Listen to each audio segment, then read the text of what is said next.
സംസ്ഥാന സർക്കാർ പുറത്തിറക്കിയ സ്വാതന്ത്ര്യദിന മാർഗനിർദ്ദേശങ്ങളിൽ വന്ദേമാതരം ആലപിക്കണം എന്നില്ല. ദേശീയഗാനാലാപനം എന്ന് മാത്രമാണ് പൊതുഭരണ വകുപ്പിന്റെ ഉത്തരവിലുള്ളത്. വന്ദേമാതരം നിർബന്ധമാക്കണമെന്നായിരുന്നു ചീഫ് സെക്രട്ടറിയുടെ നിർദ്ദേശം. വിജിൻ വായന്തോട് വിവരണം അയച്ചിരുന്നു. വിജിൻ, ഇന്നലെ ഈ മറ്റേ ഉത്തരവ് പുറത്തു വന്നതിന് ശേഷം ആണോ ഈ പുതിയ ഉത്തരവ് ഇറങ്ങിയത്?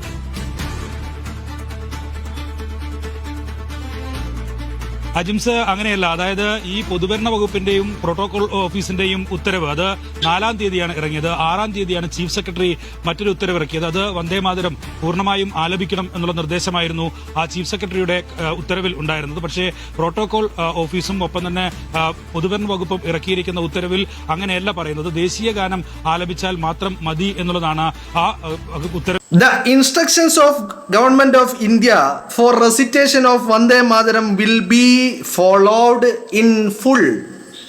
Once again, ഒരു വട്ടം കൂടി വിളിക്കാം. The instructions of Government of India for recitation of Vande Mataram will be followed in full. ഇതാണ് സെന്റൻസ്. ഏത് സെന്റൻസ്?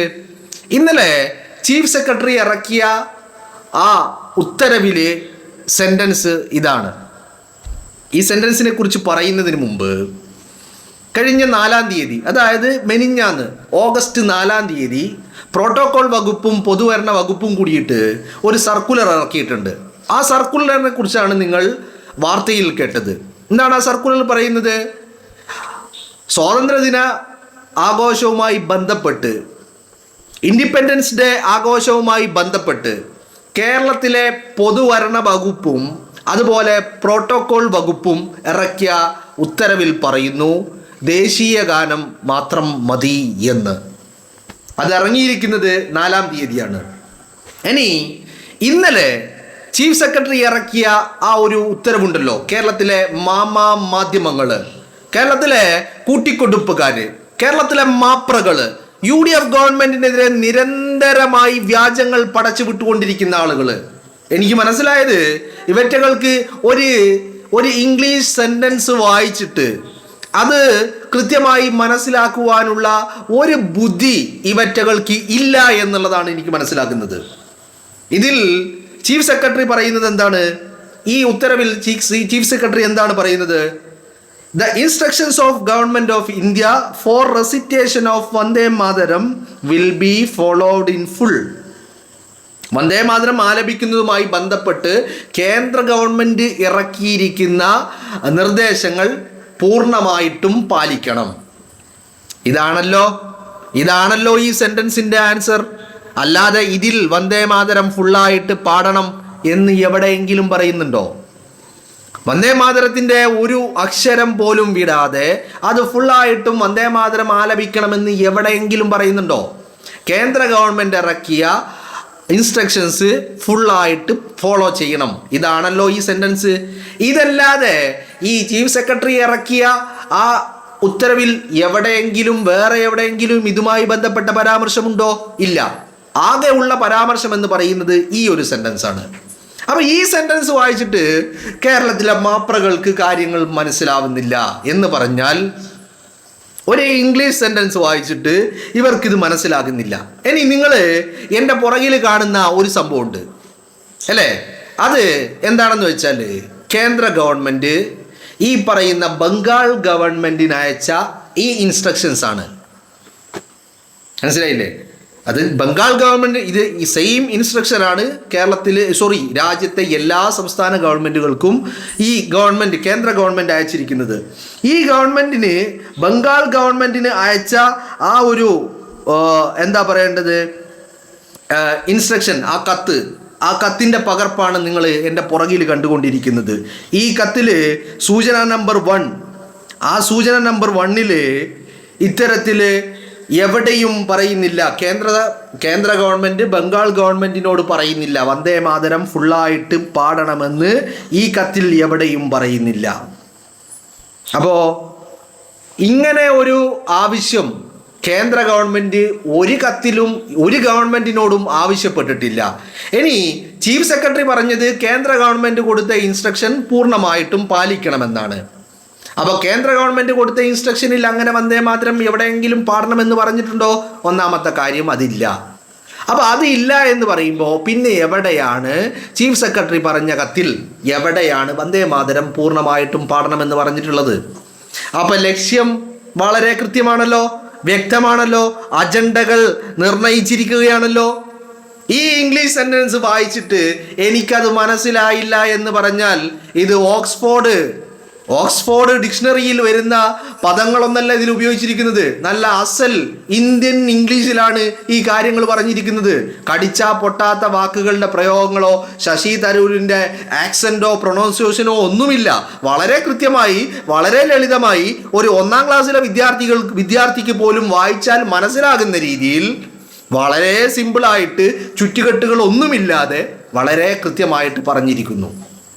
ഇതിനെയാണ് കേരളത്തിലെ മാധ്യമങ്ങൾ ഈ രീതിയിൽ വന്ദേ മാതരം ഫുള്ളായിട്ട് പാടണമെന്നുള്ള വാർത്ത ഉണ്ടാക്കിയത്. അപ്പം ഞാൻ ആലോചിക്കുന്നത്, ഇത് ഒരാളല്ല, 2 ആളല്ല, 3 ആളല്ല, കേരളത്തിലെ എല്ലാ മാധ്യമങ്ങളും ഇത് ഇങ്ങനെ റിപ്പോർട്ട് ചെയ്യണമെങ്കിൽ ഒന്നുകിൽ ഇവർക്ക് ഇംഗ്ലീഷ് അറിയില്ല, അല്ലെങ്കിൽ ഇവർ ആരുടെയോ അജണ്ടക്കൊത്ത് അനുസരിച്ച് പ്രവർത്തിക്കുന്നു എന്നുള്ളതാണ്.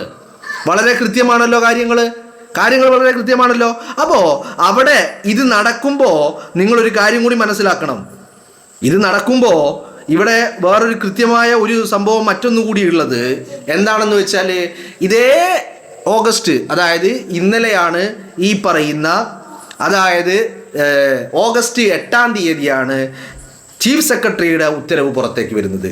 ഇതേ ഓഗസ്റ്റ് 4-ാം തീയതി കേരളത്തിൻ്റെ പൊതുഭരണ വകുപ്പും പ്രോട്ടോകോൾ വകുപ്പും ചേർന്നിട്ട് ഈ പറയുന്ന വന്ദേ മാതരം വേണോ വേണ്ടയോ എന്നുള്ള കാര്യത്തിൽ ഉത്തരവിറക്കിയിട്ടുണ്ട്. അതിൽ പറയുന്നു ദേശീയ ഗാനം മാത്രം മതി എന്ന്. ഇനി നിങ്ങൾ മറ്റൊരു കാര്യം കൂടി ആലോചിക്കുക. കേരളത്തിലെ ഇപ്പോൾ പുത്തരിക്കണ്ടം മൈതാനത്ത് വെച്ചിട്ട് ക്യാബിനറ്റിൻ്റെ സത്യപ്രതിജ്ഞ നടത്തി. ആ സത്യപ്രതിജ്ഞ ചടങ്ങ് സംഘടിപ്പിച്ചതാരാണ്? ആ സത്യപ്രതിജ്ഞ ചടങ്ങ് സംഘടിപ്പിച്ചത് കേരളത്തിലെ ഈ പറയുന്ന ഗവർണറുടെ ഓഫീസാണ്, അല്ലേ? ഗവർണറുടെ ഓഫീസ് മന്ത്രിസഭയുടെ സത്യപ്രതിജ്ഞ ചടങ്ങ് നടത്തി. ഇനി ഇതേ MLA-മാരുടെ സത്യപ്രതിജ്ഞ ചടങ്ങ് എവിടെ നടന്നു? നമ്മുടെ നിയമസഭയിലും നടന്നു. നിയമസഭയിൽ വന്ദേ മാതരം പൂർണ്ണമായിട്ട് ആലപിച്ചില്ല എന്ന് പറഞ്ഞിട്ട് എന്ത് ചെയ്തു? ഗവർണർ വന്നു, പങ്കെടുത്തു, തിരിച്ചു പോയിട്ട് സർക്കാരിന് ഒരു എന്താ പറയുന്ന കത്ത് നൽകി. നിങ്ങൾ വന്ദേ മാതരം പൂർണ്ണമായി ആലപിക്കണമായിരുന്നു, അത് നിങ്ങൾ ആലപിച്ചില്ല. അപ്പോൾ സർക്കാരിൻ്റെ പ്രൊസീജിയർ വളരെ കൃത്യമാണല്ലോ. ഈ കാര്യത്തിൽ വന്ദേ മാതരം പൂർണ്ണമായിട്ടും വായിക്കാൻ, ആലപിക്കാൻ സാധിക്കില്ല എന്ന് സർക്കാർ പ്രവൃത്തിയിലൂടെ തെളിയിച്ചതാ. മാത്രവുമല്ല, ഈ ഇൻഡിപെൻഡൻസ് ഡേ, സ്വതന്ത്ര ദിനവുമായി ബന്ധപ്പെട്ട് നടക്കുന്ന ആഘോഷങ്ങളിലും അത് നിർബന്ധമല്ല, ദേശീയ ഗാനം മാത്രം മതി എന്ന് സർക്കുലർ ഇറക്കിയിരിക്കുന്നു, ഉത്തരവിറക്കിയിരിക്കുന്നു. ഇതിനപ്പുറം എന്താ വേണ്ടത്? അപ്പോൾ ഇവിടെ ഒരു കാര്യം വളരെ കൃത്യമാണ്. ഇങ്ങനെയാണ് നമ്മുടെ യാഥാർത്ഥ്യം എന്ന് പറയുന്നത്. യാഥാർത്ഥ്യം ഇങ്ങനെ ആയിരിക്കെ വളരെ കൃത്യമായിട്ട് UDF ഗവൺമെൻറ്റിനെതിരെ, VD സതീശൻ ഗവൺമെൻറ്റിനെതിരെ ഒരു വലിയ ഗൂഢാലോചന ഒരു ഭാഗത്ത് നടക്കുന്നുണ്ട്, അല്ലേ? ഇംഗ്ലീഷ് അറിയാത്തവന്മാരാണ് എല്ലാ പൊട്ടന്മാരും എല്ലാ മാപ്രകളും എന്ന് പറഞ്ഞാൽ ഞാൻ വിശ്വസിക്കില്ല. അവർക്ക് ഈ വളരെ സിമ്പിളായിട്ടുള്ള ഒരു സെൻറ്റൻസ്, ആ സെൻറ്റൻസ് വായിച്ച് മനസ്സിലാക്കുവാനുള്ള ബുദ്ധിയുണ്ട്, അതിനുള്ള വിവരമുണ്ട്. പക്ഷെ അത് ഇല്ലെന്ന് കാണിക്കുകയാ. അപ്പോൾ അതെന്തിനു വേണ്ടിയിട്ടാ? അപ്പോൾ ഒരു ഗൂഢാലോചന നടക്കുന്നുണ്ട്. സർക്കാർ ഇത്രയും വലിയ ജനപിന്തുണയോടുകൂടി അധികാരത്തിലെത്തിയ സർക്കാരിന് മുകളിൽ ഒരു കറുത്ത കുത്ത് ഉണ്ടാക്കിയെടുക്കണം. അതിനുവേണ്ടി മാപ്രകളും പിണറായി വിജയൻ്റെ ക്രിമികീടങ്ങളും പിണറായി വിജയൻ കൺവേർട്ട് ചെയ്ത സഖാക്കളും അങ്ങനെ ഒരു വലിയ സംഘം പിണറായി വിജയന് അധികാരം നഷ്ടപ്പെട്ടതിൽ വേദനിക്കുന്ന, മൂലം കടയുന്ന, കുരുപൊട്ടുന്ന ഒരു വലിയ സംഘം ഒരു ഭാഗത്ത് നിന്ന് പ്രവർത്തിച്ചു കൊണ്ടിരിക്കുന്നു. വ്യക്തമാണല്ലോ കാര്യങ്ങൾ. അപ്പോൾ ഈ പറയുന്ന ചീഫ് സെക്രട്ടറിയുടെ കത്ത് മുഴുവൻ വായിച്ചിട്ട് അതിൽ വന്ദേ മാതരം പാടണമെന്ന് പറഞ്ഞിട്ടുണ്ടെങ്കിൽ അതെന്താണെന്ന് മനസ്സിലാവുന്നില്ല. ഇനി കേന്ദ്രം ഈ പറയുന്ന ബംഗാൾ ഗവൺമെൻറ്റിന് അയച്ച കത്തിൻ്റെ പകർപ്പ് നിങ്ങൾ കണ്ടുകൊണ്ടിരിക്കുന്നു. ഇത് രണ്ടും കണ്ടുകൊണ്ടിരിക്കുമ്പോൾ അതിൻ്റെ 1-ാമത്തെ അനുച്ഛേദത്തിൽ പറയുന്നു അങ്ങനെ വന്ദേ മാതരം പൂർണ്ണമായിട്ടും ആലപിക്കണമെന്നുള്ള ഒരു ഇൻസ്ട്രക്ഷൻ ഇല്ല. അപ്പോൾ 1-ാമത്തേതിൽ അതില്ല എന്ന് തന്നെ 2-ാമത്തേലുണ്ടോ? 2-ാമത്തേലും 3-ാമത്തേലും 4-ാമത്തേലും 9, 10 വരെ ഉണ്ട്. ഇതിൽ എവിടെയും അത്തരത്തിൽ ഒരു ഇൻസ്ട്രക്ഷൻ ഇല്ല എന്നുള്ളതാണ്. അപ്പോൾ ഇത് കാര്യങ്ങൾ വളരെ വ്യക്തമാണ്. ഈ ഈ കണ്ണടച്ച് ഇരുട്ടാക്കുന്ന ഏർപ്പാട് ആർക്ക് വേണ്ടിയിട്ടാണ് നടത്തുന്നത്, എന്തിനു വേണ്ടിയിട്ടാണ് നടത്തുന്നത് എന്നുള്ളതാണ് ഇനി നമുക്ക് മനസ്സിലാക്കേണ്ടത്. അപ്പോൾ ജനങ്ങളെ പറ്റിച്ച് ജനങ്ങളുടെ കണ്ണിൽ പൊടിയിടാൻ വേണ്ടി ഇത് ചെയ്യുന്നവർ അറ്റ്ലീസ്റ്റ് ഈ പറയുന്ന ഒന്നില്ലെങ്കിൽ ChatGPT-ക്കെങ്കിലും നൽകിയാൽ മതിയായിരുന്നു. വിവരമില്ലെങ്കിൽ ഈ പറയുന്ന ഉത്തരവിൻ്റെ ഒരു പകർപ്പ് അത് ChatGPT-ക്ക് നൽകിയാൽ ChatGPT പറയുമായിരുന്നു, അല്ലെങ്കിൽ ഗൂഗിൾ ജെമിനൈക്ക് നൽകിയാൽ അവർ പറഞ്ഞു തരുമായിരുന്നു. കൃത്യമായിട്ട് sentence by sentence, word by word translate ചെയ്ത് നിങ്ങളുടെ കൈകളിൽ തരുമായിരുന്നു നിങ്ങൾ പറയുന്ന ഭാഷയിൽ. ഇതൊക്കെ ഈ കാലഘട്ടത്തിൽ, ഈ AI കാലഘട്ടത്തിൽ ഇത്രയും ബാലിശമായ വാദങ്ങളുമായിട്ട് സർക്കാരിനെതിരെ ഇറങ്ങി പുറപ്പെടുമ്പോൾ ഞാൻ ഇന്നലെയും പറഞ്ഞു, കോൺഗ്രസ്സുകാരാ, ലീഗുകാരാ, UDF-കാരാ, ജാഗ്രത പാലിക്കണം, സൂക്ഷിക്കണം.